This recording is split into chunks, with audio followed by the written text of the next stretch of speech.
Pasta প্রেমীদের জন্য আজকে স্পেশাল রেসিপি ক্রিমি চিজি একদম হোটেল রেস্টুরেন্ট স্টাইলে প্যানে পাস্তা আলফ্রেডো, তাও আবার খুব সহজে ঝটপট। ঘরে বানিয়ে ফেলুন ক্রিমি স্বাদের এই সুপারহিট ডিশটি। তো চলুন শুরু করা যাক। জুলিয়ান কাট করা চিকেন নিব অল্প পরিমাণে, মাশরুম নিব স্লাইস করে কেটে, ক্যাপসিকাম নিব 3 কালারের, ইয়েলো, রেড, গ্রিন।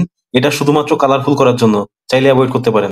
কুকিং এ চলে যাচ্ছি। প্রথমে প্যান হালকা গরম করে নিয়ে ছেড়ে দিব 1 টেবিল চামচ বাটার। অল্প আছে বাটারটা মেল্ট করতে থাকবো। হাই হিটে বাটার মেল্ট করলে পুড়ে যেতে পারে। বাটার মেল্ট হয়ে গেলে ছেড়ে দিব 1 চা চামচ রসুন কুচি। অল্প কিছুক্ষণ ভেজে নিব। লাইট ব্রাউন হয়ে আসলে ছেড়ে দিব চিকেন এবং মাশরুম। কিছুক্ষণ সতে করে নিব। প্রপার সতে হয়ে গেলে ঢেলে দিব লিকুইড মিল্ক আর অল্প ক্রিম। কিছুটা ঘন হয়ে আসলে বয়েল করা প্যানে পাস্তাটা ছেড়ে দিব, যেটা আমি আগে থেকে ভালোভাবে বয়েল করে নিয়েছিলাম।